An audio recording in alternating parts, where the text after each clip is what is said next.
What up, everybody? I'm Kevin, and you're joining Minorly Important, the podcast where we talk about minor league sports. I'm joined here by my co-hosts, Colin Scholl. Colin, how are you doing today?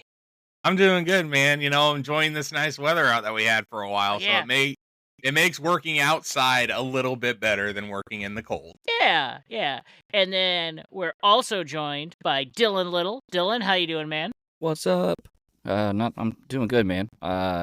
Awesome to see everybody's faces, even though we see each other's faces all the time. But the peeps get to put faces to names, and it's gonna be fun. How about you? How you doing? And then I'm doing good. Can't complain. And then we are also joined by none other than Ryan Baker. Ryan, what's going on, man? Ryan. Oh, hey, Kevin. Thanks for having me. I'm just enjoying a Friday night, and we just finished our first full week of unified track practice. So, yeah, gonna relax this weekend and have some fun. Nice. Sweet. Nice. Awesome. Well, as Dylan pointed out, everybody, we are now got video.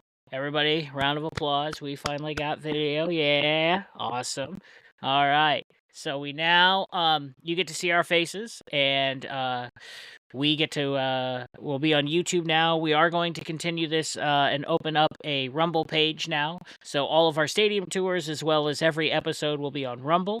If you use that platform, and then we're also gonna post some shorts and stuff to Instagram now. So we'll have an Instagram page. So go like us on everything: Instagram, YouTube, Spotify, Apple Podcasts, Amazon Podcasts, everything. Pretty much everything. Anywhere you can think. Yep, we are there. All right, now. Tonight we are going to cover the G League. And Dylan, what you got for us in the G League in the standings? Pull those standings up, because now we can show them to you. Look at that. Wait for it. It's coming. And I don't see it yet. There it is. Okay. So in the East, we got the Capital City Go-Go at 17-9. And second, we got Greensboro Swarm at 18-11. Third is the Maine Celtics, and also 18-11, so that's fun. Then it's fourth, the word that I messed up last episode. Osceola. You help me again. Osceola. Hey, I can read. Anyway, Osceola. Osceola Magic, 16-10. Fifth is Westchester Knicks, 17-12. And our very own Indiana Mad Ants, 16-12. And then we can... then we're going to go to the West, sir. We got the Western Conference.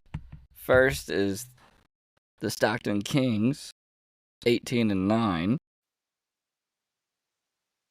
Austin Spurs, 18-9. In second. Sorry, Third, Dylan. You're good, man.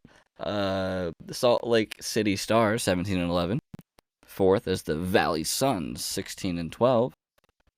Fifth is Oklahoma City Blue, 15-12. And sixth, we're rounding out with the Rio Grande Valley, I almost said Snipers, Vipers. I apologize. That is a good name, though. Right. Yeah. Rio Grande Valley Snipers. Yeah. There we go. I'd prefer that name. Awkward, Alright. and I apologize. Yeah, so. All right. And then, so in the G League, if you didn't notice, in the East, everything just is super tight. There's not much room there's not much difference between first and second, or sixth. So, we should be good, in for a treat coming in towards playoff times to see how everybody stacks up. Sure. All right, well, then let's go over to Colin. You got the ECHL? Yes. Yes, I have the ECHL. Okay, so first place, of course, in the North, we have Troy Rivieras Lions, 39-12. Second, Norfolk Admirals at 34-21. Wheeling Nailers at 33-20, which, if you guys remember in the earlier episodes of the podcast, these guys were dominating the entire league for like a month straight. Yep. and now they're down at third. So Yeah. that's good to see him come back down. Shane was right; they came back down to earth after all those players got called up. Yeah, he Fourth, did call that. we have Reading Royals, 25 and 22. Fifth, Wooster Railers, 27 and 26. And sixth place is the Maine Mariners at 23 and 31. Which between sixth and first is quite a bit of a jump, because these guys just broke into the 20s, while Troy Rivieras is at almost 40. Yeah. So it's a pretty big gap between third place and between the top three and the bottom three, the big gap. And now we'll go to the south. Of course, your Florida Everblades, 39 and 12 in first place. South Carolina Stingrays in second, 40 and 14. And the only reason the South Carolina Stingrays are in second is because of Florida has more overtime losses than what South Carolina does. And the points, they're neck and neck, 85-86. Jacksonville Icemen, 37 and 16 at third place. Fourth is Orlando Solar Bears, 31 and 20. Fifth is the Atlanta Gladiators at 26 and 26. And sixth is Savannah Ghost Pirates, coolest name in the ECHL, 25 and 28. Now, let's look at the West in the Central. All right. Look at that. Toledo Walleye, boo, in boo. first place, 37 and 14. Our very own Fort Wayne Comets, Let's 34 go. and 18. So the last time we were doing this, they were almost in fourth place, but they had a really good couple weeks, and they jumped all the way up to second. So that's always solid. And then in third place, we have the Iowa Heartlanders, 31 and 18. Fourth place, the Bloomington Bison at 25 and 27. 5 is the Kalamazoo K-Wings at 25 and 27, which, if you guys haven't seen yet, that's the game Kevin and I went to, and they absolutely demolished them 5-0. So if you haven't seen that stadium tour against that game, you should probably go check it out. Oh, my chocolate. I was there too. Might not have been in the same section, but golly. Yeah. Well, Dylan, you were more important than us because you were in the suites. Yeah, that's good. Yeah. Good. Anyway. And then in sixth place is the Indy Fuel at 23 and 25. And I'm sure they're still enjoying that new facility, though, even though they're in sixth place. Yep. And, so let's look. I do have tickets to next Saturday, not tomorrow, but next Saturday, tickets to the Comets and the Bison. So we'll get to see the Bison up close and personal. I'm sure we'll have some stuff on our social. Yeah. All right. In the Mountain Division, number 1, Kansas City Mavericks, Daniel Amesbury, 37 and 15. Tulsa Oilers in second, 33 and 17. Number 3, the cool Tahoe Night Monsters, 34 and 20. Number 4, Wichita Thunder, 32 and 20. 5, Idaho Steelheads, 29 and 19, which is actually a really solid record for fifth place. Yeah. All these guys are somewhat close to each other. Rapid City Rush in sixth place, 25 and 24, which the last 3 just kind of fall off drastically. Yeah. Allen's 14 and 34, which is crazy. Yeah. And that's all I have for the ECHL. All right. Well, I think it's really heating up. I mean, hats off to the Stingrays. Florida is just a powerhouse. They're a freaking wagon, and for the Stingrays to be that close, I mean, it's gonna make an interesting East. The East is going to be interesting. You throw the Nailers in there, if they can go back to how they were playing at the beginning, I think it's going to be a really close battle. The Kelly Cup playoffs this year are going to be fun, and we're going to bring you on the ride. Heck yeah. Division playoffs is going to be crazy, though, because everybody's so neck and neck in that division. Yep. All right, Ryan. And now you're gonna take us through the AHL right now? Absolutely. We are going to look right here at the AHL. We got in the Atlantic Division, first place, the Hershey Bears. Second place, Wilkes-Barre Scranton Penguins. Third place, the Charlotte Checkers. And in fourth, the Providence Bruins. Going down to the north, we have the Laval Rocket in first, the Rochester Americans coming up in second, the Toronto Marlies in third, and the Cleveland Monsters in fourth.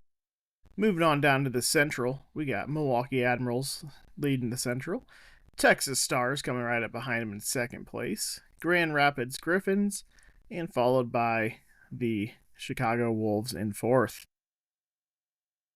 Going down to the Pacific, we have the Colorado Eagles in first place, Coachella Valley Firebirds in second, Ontario Reign in third, and the Calgary Wranglers in fourth. And, my favorite San Diego Gulls down there in ninth, but they're on their way. They're on their way. They're going to do it. They're underdogs. They're only 16 points out. There you go. They're gonna pull a St. Louis Blues and go from last place to winning the Stanley Cup. That's right. They're only 16 points out right now. Yeah, I got it. All right, and then Ryan, you were telling us about a fight that happened. Yeah, so looking back, the ECHL Department of Player Safety on Wednesday this week announced the following suspensions resulting from ECHL Game 798 Iowa at Bloomington on March 7th. This was a couple weeks ago. Iowa's Nico Blockman has been suspended for 7 additional games as a result of his match penalty for fighting and game misconduct for leaving the player's bench to join an altercation at the 20th minute mark of the first period. Let's go. Yeah. So when you say altercation, does that mean something happened in the crowd? No, I believe just like that just joining a fight that was taking place. Yeah, so what I'm wondering is if he wasn't on the bench, they start scrapping after the horn blows and Nico comes over the boards and says, I want to get me some too.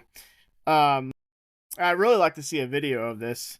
I have to look that up, see if we can get it, maybe play it on our podcast. Who knows? Put it up, So Blockman missed Iowa's game at Bloomington on March 8th and will miss just a few more games coming up. Bloomington, we have Michael Ribideau has been suspended for 4 additional games as a result of his game misconduct for leaving the player's bench to join an altercation at 20 minutes of the first period. So it sounds like we had a little scrap and a couple guys come off the bench. In ECHL barns, it's not uncommon for them to have to exit on like the side of the arena. Yep. So I'm wondering if that happened to be a we're skating off the ice and now we're fighting type thing. Like that's always. I feel like if they get rid of that, it takes away old time hockey though too. Yeah, but I think it's one of those like we don't know if that's the case obviously, but I mean I could see that escalating pretty quick if it was both teams have to use a similar exit. It just seems like, I don't know. I love the fact that players from both teams left the bench to fight. Yes. Like, yeah. You don't see that very often anymore. Players have been pretty good about controlling themselves, but you don't see that. I mean, sometimes you just have to throw down, like. Yeah. So, all right. Well, then that'll bring us to our main topic tonight. We were talking and looking through, and one thing that we realized, it's the 5-year anniversary of when COVID became a global pandemic. And this is, it really affected minor league sports. I know for Dylan, Colin, and I, when it became a global pandemic, it really hit, and we were ready to have a game and an end of season party and everything, and then it just stopped. Like everything else in the world, it cut off. And I remember getting the email. Was not very cash money. I remember getting the email from our controller about everything. Like, nope, no game, no party, no nothing. And we had to really, it was tough. It was a very, very tough time. And But yeah, it was just crazy. I know, Ryan, you were teaching. What was that like for your guys' sports, like, and everything? So, I mean, it came in. That was our spring season. So, that was right at the start of Unified Track. I believe we had a week or two of practices in, and then next thing you know, our school's getting shut down. Um, so we were going to be on just an extended spring break. They came out and said, we're going to make it to spring break. Then we're going to try to come back after like 3 weeks. Hopefully this whole COVID thing just blows over. So then next thing you know, sitting at home you know, watching the news, and Holcomb comes out and says school's done for the year, and obviously that means sports were done too. So I mean, a lot of kids lost their senior season, which coming from a small high school, losing your senior season, a lot of those kids don't get to go to college, so like they never got a true end to their athletic career. Yeah. I just remember like our athletic director had this really great idea. Chris Rhodes had a really great idea to have shirts made that were like it was like your team name and then better together. And then all the coaches had to go out to the high school parking lot, and we all had to be like 6 feet apart. And the athletes did like a drive-through thing, and we like handed them their shirts through their windows, and we're like, or through the window of their vehicle, and was like, hey, sorry our season got canceled. Thanks for being part of the team. The nice thing is everyone got a varsity letter, because obviously there was no qualification for it. So I mean, there were some positives, like, kids who may not have gotten a varsity letter in the first place got a varsity letter. Kind of sounds like a participation trophy, but obviously no one participated, so there was no participation. So it just really sucked. Like, we lost a lot as a coach. It was like, crap. Like, that's a whole season we just lost. How many of these like kids are gonna come back out and play the next year? And I can tell you what, though, the fall was way worse. You had a single kid on your team come down positive with COVID. Your whole team was quarantined for 2 weeks from school, including yourself. So yeah, and didn't some schools have to forfeit if that happened? Yeah, so DeKalb's football team had one player get COVID. The whole team got shut down for 2 weeks. IHSAA rule says you have to practice for a week before you can play again if you miss 10 consecutive days. So we missed 3 games. Dang. But no, luckily our flag football team avoided COVID that year. So that was a plus. Like, everyone got to play the whole season. We didn't lose anybody. Unfortunately, the football team and it seemed every other team got shut down except for us, which was just a blessing. So I didn't really have to deal with it much. Good job Yeah. staying 6 feet apart, though. Hey, Yeah. yeah, we coaching in a mask too, man. You don't realize how hard that is. Because we had to wear a mask on the bus. We had to wear a mask everywhere we went. It was rough. Like, trying to coach, and referees want to get anywhere near you because they're all scared too. And it's just like, how do we do this? So I mean, it was fun. We had to do like check in and check out every day. Like, do you have a fever? Do you have a headache? Do you have a cough? Like, do you have the sniffles? Like, you're just asking these medical questions to every athlete that comes in for practice that day. And if they answered yes, like, if you had a headache, it was fall. Everybody had a headache. Right. Coming back to school, but you had to be sent home and you were out for 2 weeks unless you had a negative test. And I remember trying to figure out like how to be involved while we couldn't be, because the NBA G League shut down and didn't finish their season. Then the next season they were in a bubble, which meant we weren't going to like, I don't know how many times people asked, are you getting sent to the bubble to go play for the games? No, we're not. They're taking as few people as possible like down to the bubble. Like, that's all. I mean, for health and safety reasons, trying to limit the amount of possibilities of infection. But I remember, and Colin and Dylan, you'll remember us like in a group chat trying to figure out ways of still connecting with fans and being involved. I know several of us used our logged in as the Drumlines Facebook page, and on the Facebook live streams in the bubble, we would start typing in our chants, and like just typing defense and then the clap emoji and defense. Mhm. It was fun doing that. And then Dylan, you got to do the first Stick Trick Tuesday. Yeah, that was fun. It was the every other Tuesday we would drop a video on teaching how to do stick tricks, and Dylan got to do some cool ones. I forget which ones you did, but it was pretty cool. And then we also did what was called Mad Beat Monday. And so we would teach you part of our repertoire and walk it through and play it at like 50% speed, 75% speed, and 100% speed. So people at home could learn how to play some of our grooves and stuff like that and still connect with fans. And I know other aspects of the Mad Ants did that as well. They did they did these like skills skills learning things with Ron Howard.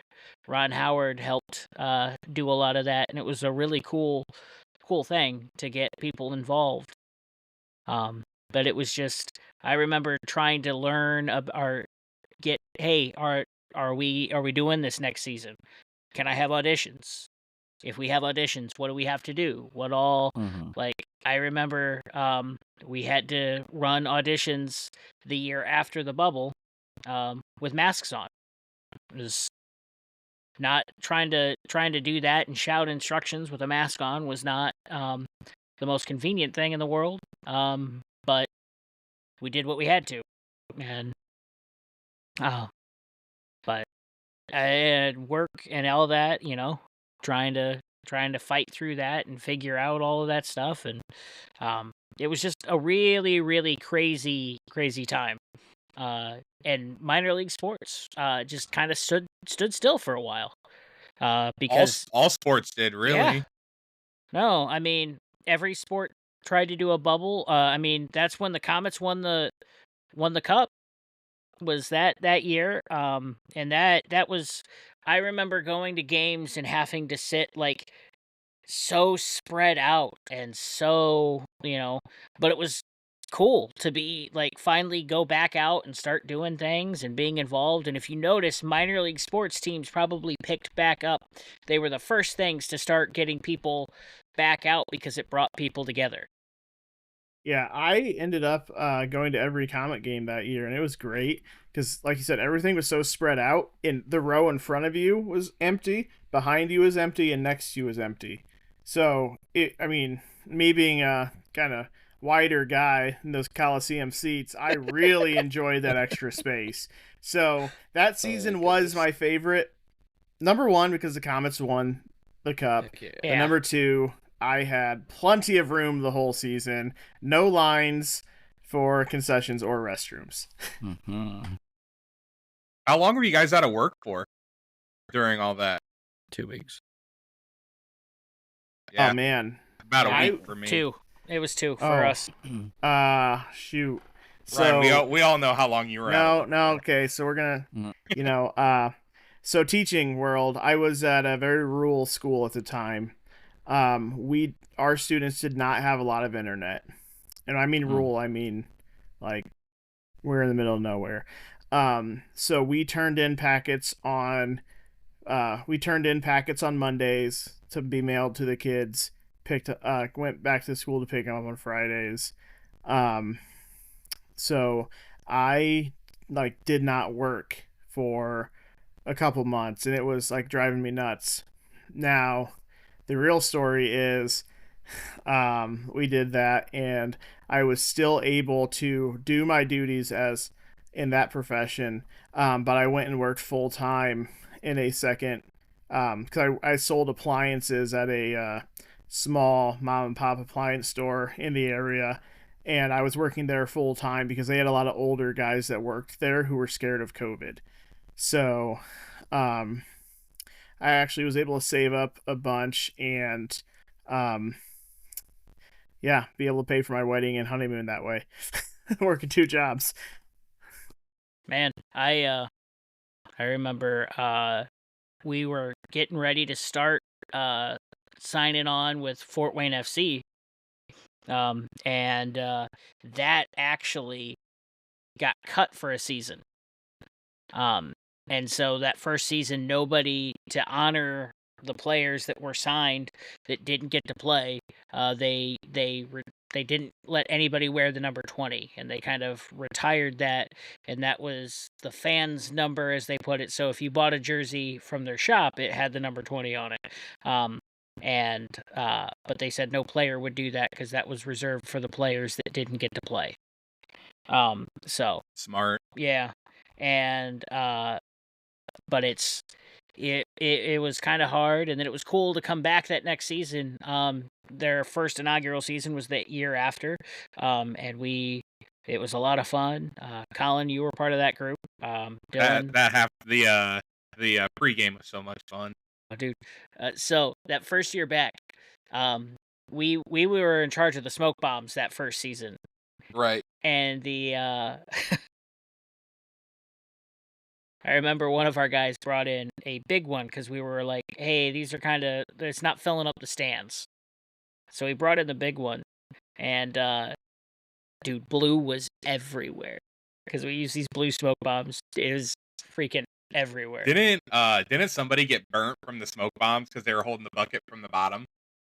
Didn't somebody The burn bucket themselves? would get hot. Eric, yeah, I think one of our guys, his hands started to get really hot, and he's like, oh, and had to put it down. But then Amanda must not have any feeling in her fingers because she lifted the bucket up and just held it, and like she's like, I don't feel anything. Yeah, Good times. Good times. Yep. You see what I did there? I stole Dylan's punchline. Good times. That is my punchline. Good times. Yeah.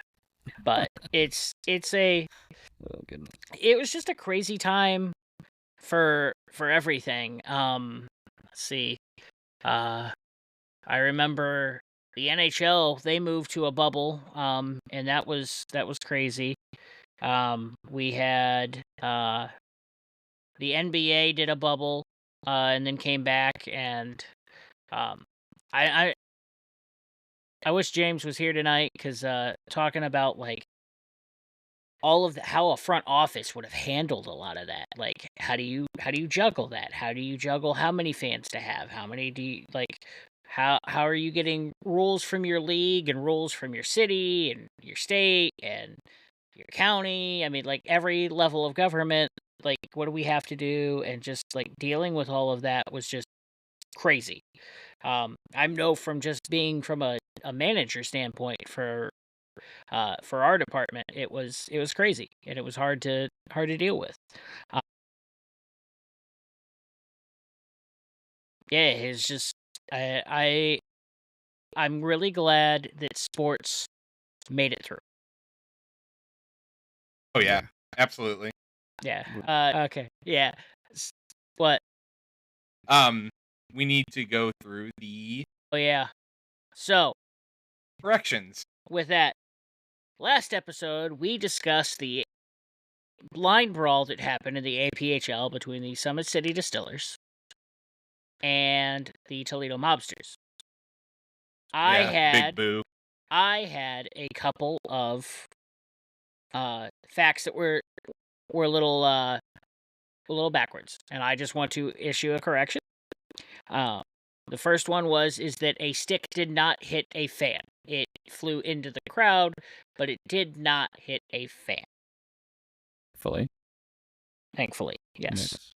The other one is I said that the player coach said some sexist things to Taylor in between periods. That was not what happened. It was the owner who said the sexist things. Almost worse. Which is worse. Yes. So, Yeah, I'm really glad. I'm actually really glad we found that part out because this makes it even better. But Yeah, right. so with It used that to be being banned from the said, league, but it's whatever. I apologize for the errors, and I have corrected them. Thank you. You're welcome, Toledo. Speaking Boo of, still. I do want to say that we were pretty hard on the city of Toledo last episode. Boo. Sorry. They have a But- great zoo. They do. We said that last episode. We did. We did. So, but I will say this about the city of Toledo, like all the crap we give about the walleye, they are a good organization and a class act. The fans, like Colin has said, are super friendly and cool to hang out with. Never had a bad reaction from a fan. He actually invited us to go out to the bar after the game, and the Comets lost. So he bought us all beers after that, which is pretty cool. Yeah. Yeah. That's awesome. No, I want to say Toledo for the walleye organization. Whereas we might jab you a little bit because of the rivalry. We do love you. And it's a good city. And Evan Rankin, who is a retired Toledo Walleye player, happens to be my favorite ECHL player of all time. So, just saying. If anybody knows Evan Rankin, get Ryan in touch with him because he would love that. We're Facebook friends. It's okay. So Well, and tag him. Brad. We'll make you're this a friends clip. with the equipment manager? Brad the trainer. Remember, he would always throw us to smelling salts. Yeah. And he I actually kept gave trying you a puck. Well, I kept trying to give him a beer, and he's like, I can't. And I'm like, drink the beer. And Evan Rankin gave me a puck. Unfortunately, there was a small child sitting behind me. And then I had that moment of, I don't want to give this puck away because I really want to keep this puck. But the small child is like already like geared up, like, I'm getting this puck because I'm a small child. I'm like, I have to do this. Like, I battled for like 30 seconds. Like, as, like, it feels like everything went slow motion from me grabbing the puck to me, like, pausing and then turning. I'm like, I should just, like, run. Like, should I just run with this puck? Ryan, it sounds like you had a fight with your conscience. Yeah, I for was. like I was 30 going back and seconds. forth. All But right. then, like, fast forward to real time, I handed the puck to the little girl and turned around and, like, pouted for a little bit. But, well, then he got mad in a later shift and he broke his stick. And I'm like, hey, Evan, can I have your stick? And he was, like, still mad because he had a bad shift or whatever. He's like, no. And I'm like, okay, sorry, man. Then Brad threw me a smelling salt, so it was all fine. All right. So, I guess we could go through with that. What does anybody have a player interaction from a visiting team that was a positive? Besides Ryan's story of Evan Rankin, not really, no. Yeah, I'll go. I remember, how many of you guys remember Taco Fall, who played for the Boston Celtics? Yeah. I remember being in the Coliseum, standing there. I believe I was talking to Chris Taylor, the GM. We were just chatting, and all of a sudden, this guy walks over, taps me on the shoulder, and goes, excuse me, could you tell me where the visiting locker room is? And I remember, and I turned, and then went and looked up, and there's Taco Fall, and I'm like, oh yeah, it's that way. And he's like, thank you. And was he a first round pick? I don't remember. Call. I think so. I remember if you... Because everybody was freaking out. Like, as soon as they heard Taco Fall was on the roster for the Mad It's Ants. because he's huge. tanked. Yeah, he was like 7'6" or whatever. He's like Yao Yeah. Ming height. Giant of a man. It's crazy. Colin, didn't you have positive interactions with Doug Carr or Hildebrandt? Oh yeah, Doug Carr and Jake Hildebrand. Yeah. Absolutely. You know, we always gave them crap because they were goaltenders for the opposite team, obviously. But like, we actually went down to the away team's locker rooms because Derek Carr played for the Wheeling Nailers and Doug Carr, not Doug Carr, and Derek then Carr. Derek was a quarterback. Oops, Doug, Derek, D's. David. And then Hildebrand played for the Indy Fuel at the time. So anytime those two teams would play, we would always go down to the away team locker room and always say, "Hey, what's up? Good game tonight." And they'd be like, "Oh, thanks, man." So, not a lot to say after they lost, so I don't blame them. And say, Mad Ants wise, a lot of the guys didn't like me because I yelled at them a lot, so I didn't have a lot of good interactions. Yeah, Many. Giannis's brother called me not so nice things. Yeah. Which one? Whichever one played for the Bucks. Thalen? Something, I forget. Theseus? Something like that. Yeah, he was part of it. Was Giannis's brother's fine. Yeah, I think it was his younger brother. The youngest, yeah, I think. Yeah, So- the youngest. When you guys were drumming, did you ever get to see, like, has anybody you've watched play on the opposing team ended up being like an all-star? The guy who Matt McClung, the three-time dunk champion. The dunk dude that jumps over the Yeah. bar? Yeah. Oh, man. Yep, we That did would've get been to see sweet. him. And didn't Victor Oladipo play for the Mad Ants for like one game? He came down. Practiced? Yeah, he Mhm. practiced. So technically, Yeah, somewhere there is a locker plaque that has the Mad Ants with the number 4. I Mhm. remember because Walt Lemon Jr. also had 4 that year, and I think he had to give that number up for practice. for Vic. Yeah, yeah. I miss Wow. Victor. He was such a good basketball player. Victor Oladipo was good. Walt Lemon Jr. That was a positive interaction because he was an opposing player who had played for us. Yeah, well, naturally. Yeah. And he ate dinner with us at the Pacers party too. Yeah. Nice. Opposing coach, Steve Gansey, again another former Mad Ant who coached against us. We welcomed him back, but then reminded him that everything we said to him tonight was not personal; it was business. That was fun. Good Riling times. up the opposing players though was fun.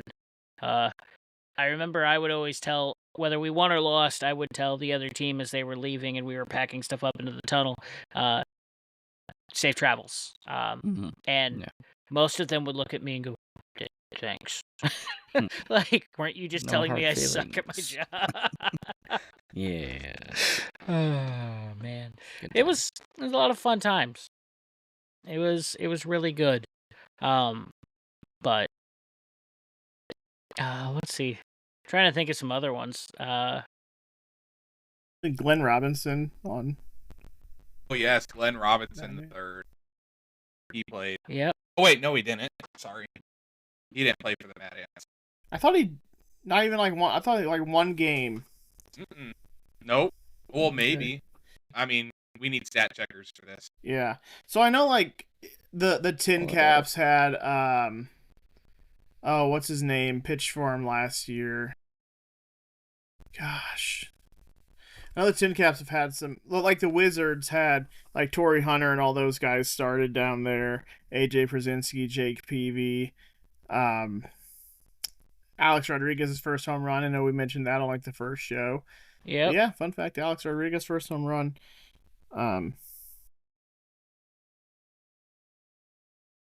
But you know, there's a lot of big name players that have come through Fort Wayne. Mark Pryor, for those Cubs fans, he was solid for a few years. He pitched Did he play for a couple South Bend? games down there. He did. Oh, Yu Darvish last year. So Yu Darvish pitches for the San Diego Padres. I think he's still with the Padres. For those of you who don't know Yu Darvish, he's one of the top. I mean, statistically not one of the top pitchers in baseball, but I mean the guy has 6 pitches that are solid pitches. Most pitchers have like 3 or 4. Mhm. This dude has 6. He comes down and just gets lit up last year in Fort Wayne. I mean, it was a rehab start. Like, he's not there trying to paint corners and crap like that. He's there seeing if he can throw the baseball to the catcher's glove. But I think he got chased in the first. So that was big last year. Speaking of the Tin Caps, did you guys see the jersey they released today? Yeah, I it's did cool. Yeah. actually. The was Manzana exciting. Luchadors. Mm. It is kind of Spanish. reminds me of. It kind of reminds the way they have all the pictures set up, like unveiling it and revealing it. Kind of reminds me of like 7-Up or Sprite. It's really Yeah. cool. The colors are awesome. Yeah. It manzana apples, or I'm sorry, manzanas is apples in Spanish, and luchador is fighter, so they are calling themselves the Apple Fighters, which I think Nice. is super cool. And the logo is sweet. They've done this gimmick before. I wouldn't say gimmick. They've done this uniform for a few years Mhm. now, but this is the first time they went with the yellow and green look, and it looks super It cool. is sweet. And I love it. Blends Yeah, so if, nice. Yeah. if you went to a Tin Caps game the last couple of years and went to the team store in the back, they had all their luchador stuff.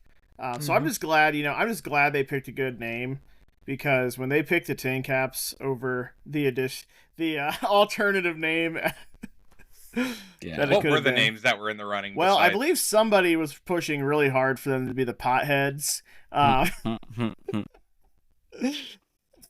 But I mean, if you really think about it, it could be their no, ultimate because it was a alter pot, ego. like Right. wearing Yeah. a pot on the head. Right. So Yeah. and then I think that was more of like a joke running, but like It had to be. that was. But a chance everybody's they gonna had. vote for it because Yeah, Oh, like yeah. Yeah. if they left it to a community vote, we would not complete. We would not complete the main quest. We're side questing that bad boy and picking the potheads. Yeah. Now, Yeah. would you guys be okay if they decided to keep the Wizards oh in yeah, that new stadium? 100%. I wish they would have kept the Man, Wizards. Same. Stinger the Dragon. It was No, Wayne the Wizard. Wayne the Wizard I was like the best Dinger, though. mascot. I don't know, Kevin. Wayne the the Wizard dragon was good. the Wayne. dragon was pretty cool. Okay, See, here was my favorite part about Memorial Stadium. Mm. You could go out to right field, go behind the fence, and pick up baseballs for days. Yeah. Because when people hit home runs in batting practice or during games, they went into the net, because if they went over, they hit cars on the road there. But then they would just slip through the net. Like, there were baseballs for days. They're all waterlogged, but man, I just remember as a little kid we'd go pick those up. But no, Wizards, I would not have been sad if they came back, or if they would have kept it the Wizards. they I do have they do like a throwback jersey all the time with that. Mm-hmm. And then we are in the works of getting some a guest from their front office. We are not going to go too deep into that, but we're also working on some cool stuff with them. So we will be talking about the Tin Caps. Bouncing back to what Ryan was saying, the famous people that came through there, Fernando Tatis Jr., who was on the cover of MLB The Show, played for the Tin Caps. That one hurts. So anyone who knows me, big White Sox fan, came up in the White Sox farm system. White Sox, we've had a great history, right? Like 2005 won the World Series. It's all been downhill from there. Last year set the record for the worst record in baseball history. But Well, the White Sox always have a the- great farm team, though. Well, the White Sox decide we're going to trade Fernando Tatis Jr. for Jake Shields. Let me tell you, who remembers Jake Shields as a White Sox pitcher? Nobody. Only the White Sox fans that are ticked off because we lost Fernando Tatis Jr. Now, me being a Fort Wayne Tin Caps fan, I'm like, cool, we get Fernando. But down inside, I was like, the White Sox just made a mistake that's going to make him lose a record number of games. And look what happened. They lost a record number of games. Yep. Yep.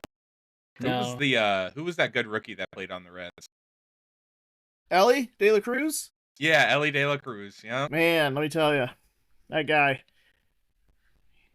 he's a G. Ryan's. This is an upsetting episode for Ryan. Yeah. No, it is COVID, baseball all the season. players the White Sox lost. No, it's baseball season, guys. We're in March. Hey, you know what? Best part about it, I can go to a White Sox game, sit 2 rows up for $40. Okay, we did that last summer. We went to the Frank Thomas bobblehead night, and I know we're getting off task because we're getting Major League. But I mean, you might as well call the White Sox a minor league team with how they played last year. I don't think they would beat many AAA teams. And even looking at their starting lineup for this year, I'm like, I can name 6 people on their whole starting lineup and starting rotation.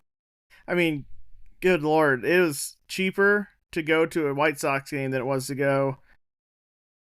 Well, I guess it was a little more expensive because, parking was expensive. But, I mean, you could have went to a White Sox game for the same price you went to a Tin Caps game.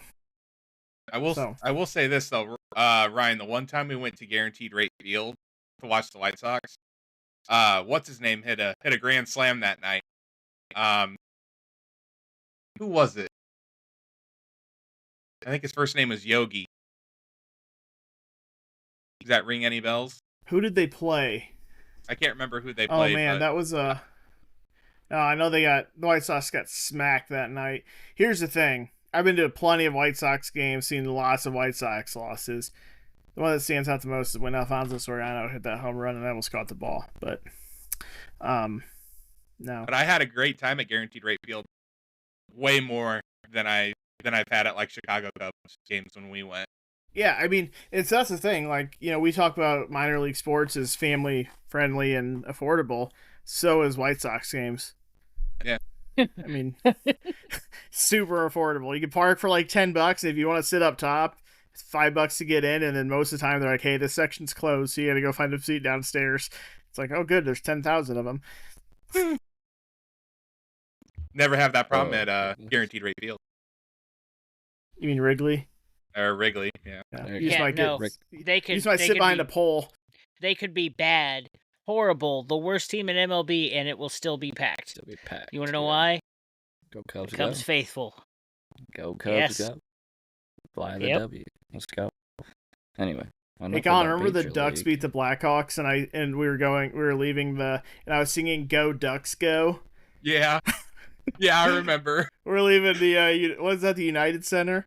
Yeah. And I'm seeing "Go Ducks Go," and I'm getting a lot of terrible look from Blackhawks fans. Well, to be fair, we were getting a lot of chirps at us when we were walking out of the building. Not as much as Detroit.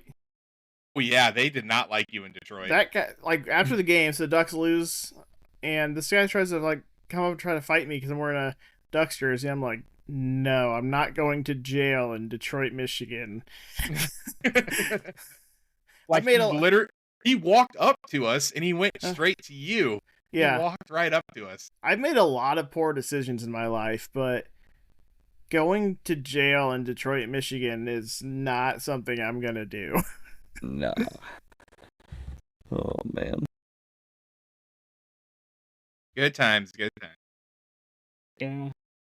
I remember wearing the Comets jersey to the Red Wings Blue Jackets game that we went to, Colin and Ryan, and somebody goes, "Is that a Comets jersey?" And I know I'm in Ohio, which we're directly between Toledo and Cincinnati, so I'm sitting here going, "Great." And the dude's like, "I'm from Fort Wayne. Great jersey." And Spencer Martin started that game. Exactly. Yeah, I think it was Spencer Martin. Yeah. So cool. We give Ohio a lot of crap, right? Like Toledo for all their minor league sports. So actually, me being a teacher, I teach elementary, and so I learn a lot of new words. So like everybody's heard of like skibbity toilet and Riz and crap like that, right?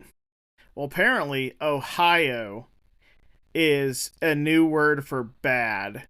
Yeah, I've heard that. Like they're like, that sweatshirt's Ohio. I'm like, what? And they're like, no, they gotta change that sweatshirt. That's Ohio. I'm like, okay, well, coming back to our podcast, I'm like, this is all making sense. We're ahead of the trend, guys. We started Toledo. something. Right? Man. Well, that'd be better if you're like, oh, that's so Toledo. But, no, just Ohio in general. Like, I learned Ohio means bad. I was like, okay, sounds good. Well, just like all their drivers, but you know what? That's different fact. All right. Well, with that, guys, I think that's all we've got for tonight. Want to thank everybody for tuning in and watching our first episode where we have video. You get to see our bright, smiling faces, and we appreciate it. With that, I am going to one closing question. What is your favorite moment as a little kid from a minor league sports game? Ryan, you can go I'll go. first. Jeez. Ryan's got a lot of memories. Well, one that comes back as far as hockey. There was a hockey player for the Comets who shares the same name as me. Same first and last name at one point. He played for the Comets, and there was a night where he was not playing. And my brother noticed that he was a pregame scratch, so he actually took me over to meet him. And obviously, the name was Ryan Baker, who's really cool. So just getting to meet him, just a player of the Comets, and having the same name as me. If we're going baseball, just getting my first foul ball was like the greatest moment ever. Like, that's cool. Everyone looks, and then, yeah. Unfortunately, in minor league football with the Freedom, I never got a football, because in arena football, if it goes in the stands, you get to keep it. They treat it like baseball and hockey. So, yeah. That would have been cool. I missed the Fort Wayne Getting my Freedom. first foul ball was the best thing ever. Dylan? I don't got many memories of minor league sports all that much. I know, like, we grew up going to the Wizards games and stuff. So I would say just going to the games in general, growing up. And yeah, I mean, we went to Comets games here and there, but I grew up in a non-sports family for the most part. We're all musicians. Besides my dad. Yeah. My dad can't play an instrument, but yeah. So yeah, I mean, I got a love for basketball pretty young. I was probably, I don't know, middle school-ish when I started loving, Kentucky basketball. But Once you saw how many championships they've won. yeah. All right. Goodness. Cool. But yeah, that's about it. Sorry. I'm boring. Oh, you're good. You're good. Colin, what about you, bud? Fort Wayne Comets wise, it'd probably have to be Steve Fletcher's retirement game for the Comets. That one was pretty big. And the one thing I do remember, they put him in like the last minute of the game. He sat the bench the entire time. Probably because he's, not of age to play a full game out there. But, yeah. Baseball wise, would probably first Wizards game. I don't remember much of it, but all I can remember is the wizard mascot scared me a little bit because I thought he was crazy looking. Yeah. So, the very fond memories of me being a little scared from the wizard mascot. And I mean, basketball, it probably just, I didn't go to a lot of Mad Ants games until I was on the drum line. So, probably that first game we were on the sideline, like the actual sideline by the away team bench, was probably my favorite. And we got to call it. We got to call that home, and we called it the Anthill for the rest of the year. So, well, for me, I really enjoyed when I was a little kid. I loved playing basketball, but was not very good. I'm short, as my little league coach once said. I am a center and a point guard's body. Because I would fight for rebounds, but I could never win it because kids that were taller than me were winning that. But my dad knew this, and my dad had some friends, and back in the day, we had the Fort Wayne Fury. This is before the Mad Ants and all of that.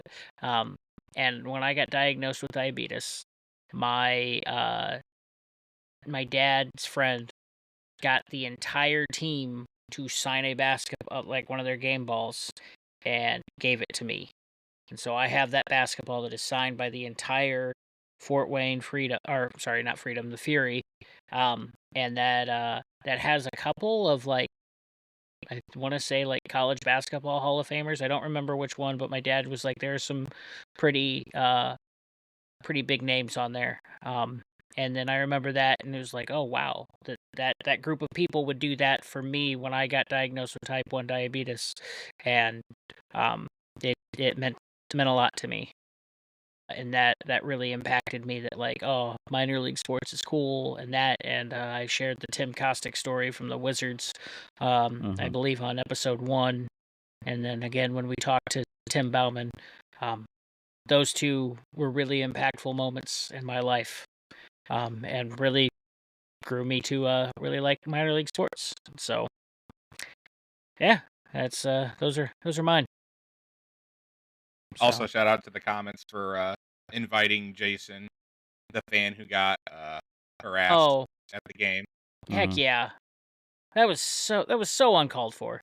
Yeah, uncalled for, and it just makes the comments a better organization for doing it in the first place. Yeah. So, well, and shout then out to did you see the comments brought the kid that was in a wheelchair and always wanted to skate? That 2 players at the family skate on Sunday. Yeah, Yep, that's another reason why. Class act. But, all right, well, guys, it's been fun. We enjoyed this. Thanks again for watching. We can say watching now too. Watching. Listening and watching. Yeah. So till next time, Colin, what do we say? Cue the music. Let's go. See you guys. See y'all. See ya. Bye. Peace.